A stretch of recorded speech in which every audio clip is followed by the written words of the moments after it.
poetry is like performing the very first dissection. First we cut through the tissues and muscles, examining closely what we find. Then we try to make sense of the massive organs, tubules, and body fluids. We try to determine the function of each, how it works, and how over or underuse will affect the rest of the system. Once we've learned these mysteries, we can then try to put our newfound knowledge to some good by probing the inside of the bodies of those suffering with various ailments, trying to apply what we've learned and attempt to heal them. Writing poetry is much the same.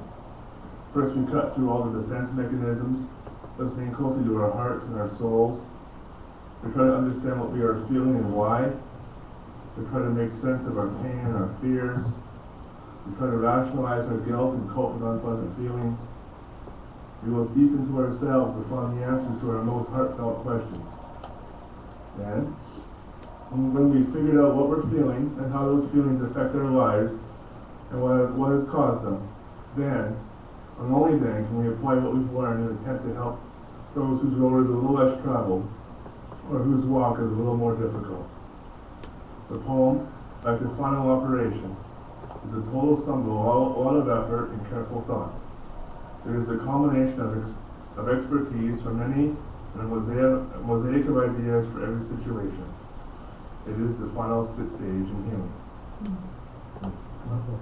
I'm still afraid to plow the earth under which my feelings lie. Undisturbed they sleep and dream of another life long since dead. The roses and the tulips grow endlessly row by row, and all the folks who pass me by seem to like my flower beds.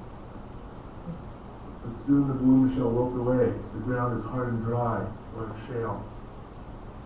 What beauty could it best sustain? The garden then will surely die. With all my talents now destroyed, gifts of love not employed, neighbors pass and tell a tale of beauty lost to fear and pride.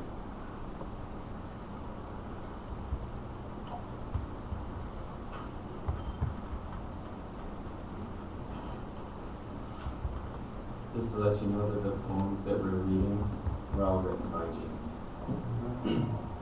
How I was wrong. I know that what you did today, you seldom ever do.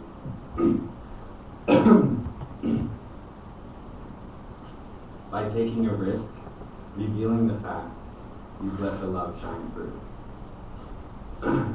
Never before have I ever seen a love so genuine, that you would say such private things and be so utterly kind. I knew that life was seldom fair, but not to such extremes. I always thought I had it worse, all had it better, it seemed.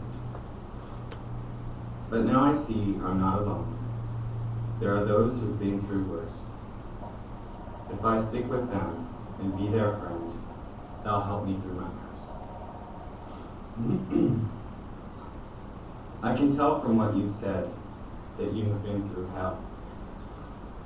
And it's a big relief for me to know of others as well. So maybe together we'll conquer our hells and soothe each other's woes. And then together we'll survive the high tides and the lows. Deep, deep down, I feel for you a love that's always been. From time to time, it may get blurred, but together we'll focus it. Continue.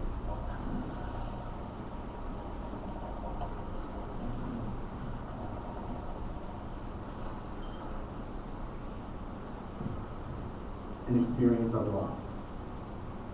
I stand before you today as I am. A couple of days ago, I doubted I would have. You've shown me that who I am is important. You have shown me love. As we leave and go our separate ways, I look into each and every one of you and smile. I thank you for your friendship and your caring hearts, and I thank you for your love. This is my second weekend. Some of you I remember. Some faces are new. But whatever the case, I want to extend my love. I want you all to know that I'm here and I care. If ever your heart is aching or you need a friend, call me. I'll always be there.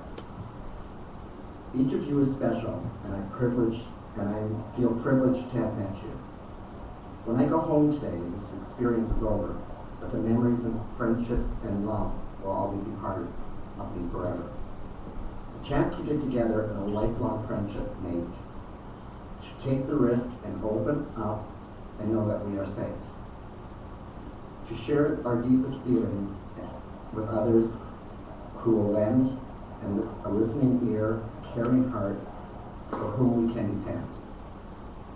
It is all too seldom that we find a caring heart and open mind.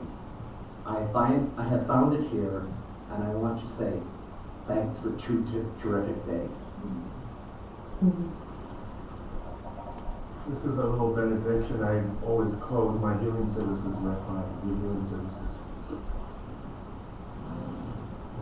May He raise you up on eagle's wings, bear you on the breath of dawn, make you to rise like the sun, and hold you in the palm of His hand.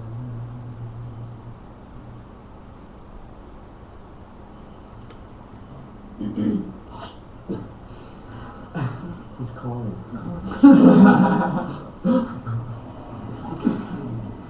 So let's all pay attention to how great we feel. And they've given us the medicine to heal our bodies. And this weekend is the stuff to heal our souls. And I want to remind all of us that we've all shown up. We've all done what we've needed to do. And we're going to take this work back to our communities and how important it is. So, for the next couple of minutes, what we'd really like the group to be able to take away from this little exercise is a little bit of an exploration of maybe a personal release, a creative release that we can use when we leave. It might not happen tonight, it might not happen next week. But our feelings come out in many ways. We all have skills and talents. But the soothing sounds of music, or the colors from a brush to a canvas, or the words from your heart to the paper, they're all creative expressions of release of emotion. Some people may have never written a poem before, or painted a picture, or written a song for someone. But when we experience those journeys in creating something out of our emotions, they can be very, very healing journeys.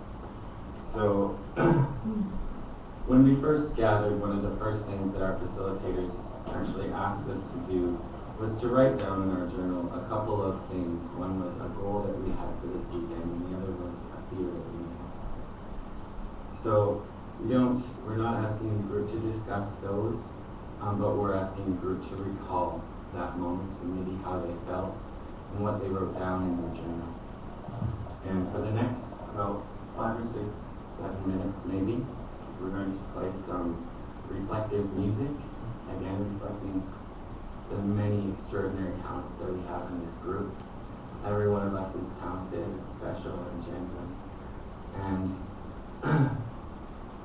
we thought we'd provide a little bit of focused music for the next couple of minutes just to reflect, maybe creatively.